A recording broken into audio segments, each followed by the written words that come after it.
is when you think about police killing kids, do you think a black policeman or a white policeman is more likely to kill a black person? A black I policeman. think it's a black.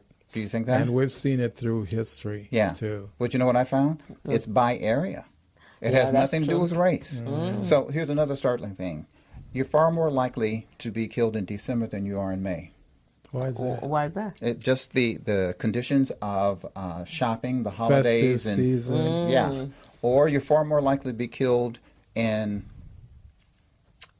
Alaska versus Alabama, or Arizona versus Mississippi. Wow. That blew me away. Wow. That the highest states for deaths are Alaska and Arizona. I can understand the South because if you were born and raised and never left the South, especially if you're from a small town, you know your place.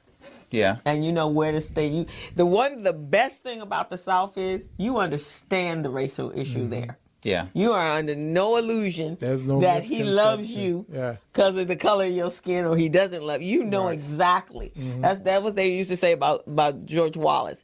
At least we know he's a racist. So now we know how to conduct ourselves. That's really reaching for a compliment, though. But it is. But it's true, right? That's true. So in southern places, especially small towns, unfortunately, the blacks have been conditioned to know where they're supposed to be and their place, and not to rise up. And I've seen it even in my family, and we're some pretty educated, outspoken individuals. My mom left the South because she said she felt she would have been dead before she made 25. Oh, is that right? So she left when she was because my mouth didn't come by nature; it came from her. And my cousins who stayed in the South, I remember when we went to visit, they were hey boy, how you doing? And I was a kid. I was and I wasn't even 12. I went. And the hair on the back of my neck. He's like, "Oh, hi, Miss So-and-so. How you doing, ma'am? What the heck are you speaking like that for?" And my mom looked at me and like, "Stop, don't say nothing else." Well, this is alarming. Do you know in corporate, I shouldn't say corporate America, but in the South, in corporations, they will still refer to their superiors as Miss Jane. Really? In companies, and I want to say Fortune 500 companies, but I've seen it because firsthand. they've been conditioned to be call very polite. rather than Miss Johnson. They'll say Miss Jane or Miss Bobby. Wow. Which is very subservient because that's from slavery days. Yeah. Right. So, but so I can see that now. Alaska though. Yeah, I didn't get that either. Well, Alaska, and I've read a little bit about Alaska. If you've done psychology, you will understand a little bit about Alaska. Whenever the sun doesn't shine, it makes people feel very depressed.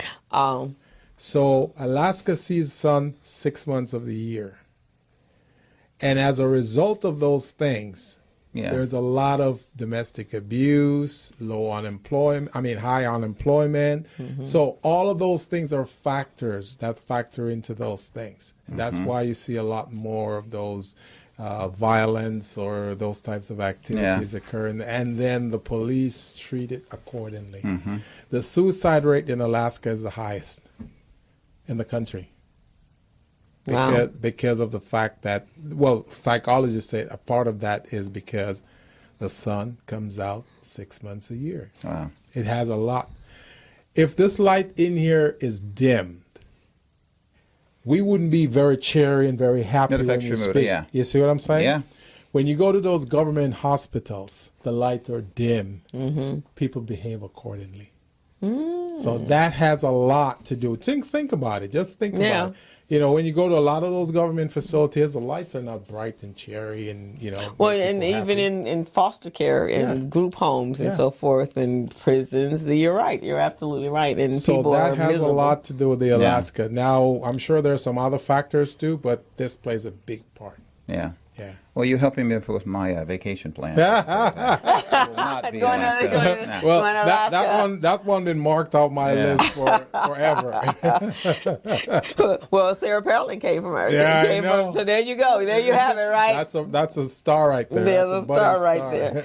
So When you were writing your book, where did you do your research? It was all over. Some of it was from experience, but there were several areas that I would go to. There's research done by a number of newspapers that I would. The Harvard Review was another one, and there were several studies that were published as books that were written on studies. It's rampant. It has a high degree of interest for more than one reason, and the central reason is that if you look at the settlements that have been made over the last 10 years, it's over $500 million total.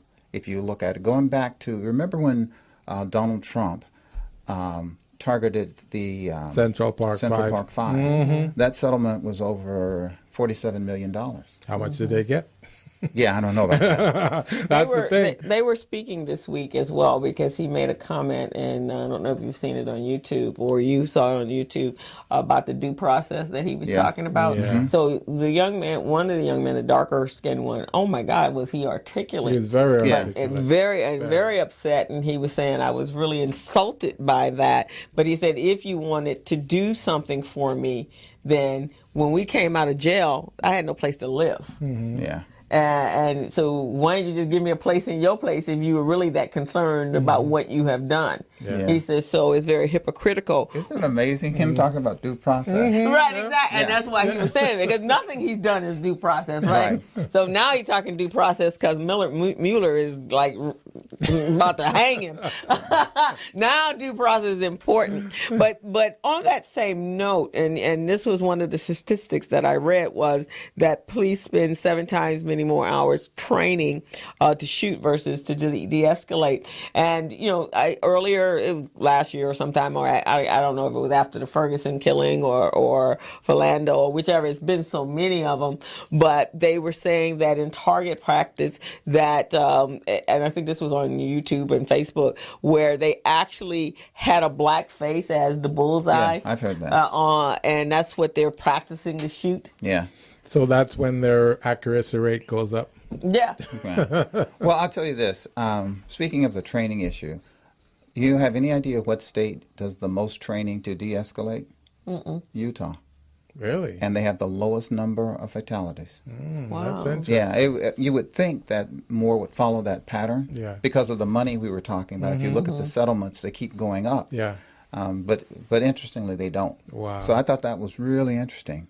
And in your research, and that's a good point, because I've said that seems to me that training would be better equipped than spending. Do they have an unlimited fund of money that just pours in to pay out these settlements? No, we're actually paying for that. Yeah. The citizens are paying for those settlements, and I think it'll reach a point where it's going to get the attention. It's like everything else; it follows money. When people get tired of spending $10 million and $20 million to settle this, then they're going to enforce the training laws. So I just think that it's on the way. But the reason that I wanted to write the book is that I feel like we can't wait on legislation. No. We have to go back to the way that we were. And our parents' day, they knew that getting out of line would cause you to be hung or shot, and no one cared, and no one had a film clip of it, and no one could prove anything. And they had a fear that caused them to bring everyone together and say, hey, this is what we're going to do when this happens. We're going to have to go back to that. When I talked about the website and sharing stories, that was the reason. I think we can build a community that helps to save black and brown kids all over the world. But we can't keep going the way that we are and just hope that legislation is going to catch up. It's not. When you conduct workshops, Yeah. How is the group comprised of? Is it African American, Latinos? Is there Asians? Is there Caucasians? It follows the exact routine. I mean, it's the exact footprint. Largely African American, to a lesser degree Latino, and very few Asians. I'll tell you this: the first workshop I did was in Memphis, Tennessee, working with the Urban League. And they collected the group. I had nothing to do with it. What I thought was interesting was that spread. And the one constant was how the parents felt, the fear that I would see when I would talk to parents. So I'm just trying to bring that fear and cause an action rather than being fearful and being alone. And bring a lot of their concerns to the table, to the forefront. Yeah. So that others and those decision makers know exactly what's been done. Yeah. I don't know if you guys were watching which, I mean, we all did, the news over the last couple of days with the shooting in Florida. Yeah. There's that one mother. Oh that my came God, out. brought tears to my eyes. Yeah, I know. And she was talking about her daughter that, I just went and go make funeral arrangements for her, and then start calling on the president to act. In fact, some of the kids, and again, some very articulate children they are. in that school. Yeah. But it was also a father. That his daughter was texting him during the process, and all of a sudden communication just dropped. Yeah. He said, "I have never been so terrified in my whole entire life, because one minute she's talking to me, the next minute I thought she was dead." And it turned out that the teacher... Was she one of the deceased? No, the teacher had told them all to shut their phones down, and she, the teacher was probably, everybody was in a heightened state, right? Mm-hmm. So she didn't get to say, "Dad, I got to get off the phone." Yeah. She just shut the phone. They just turned the phone off, and he didn't know what was going on, and did not know. He had been texting her for about a half hour, and then he did not know until about 2-3 hours later, and he just knew she was gone. And so, but here's a question, and we can contemplate it while we go to break and come back. But when our children, now we're always afraid of our kids walking out the door. I know when my sister, when my oldest nephew leaves the house when he comes home from college, she is terrified. It's like when he's in school, when he's in Dayton, which was probably worse than here in Los Angeles, because there was a whole lot of stuff that took place that was racist. Yeah. But I guess because it was out of mind, she couldn't see it happening. Yeah. And then now he's in Houston, Texas, and so she's a little concerned there. We're very concerned if he talks about driving home from Texas to here. But I wonder so we're always in that state that when our children leave the door, are they going to come back in? Yeah. That's just the way we think. But when whites now see that they can send their children to school in the morning, assuming they're going to pick them up in the afternoon, that they're going to be there. But when these mass shootings are going on, are they feeling the same thing, or do they think this is just a one-off? Well, the one thing I'll say is that everything that happens in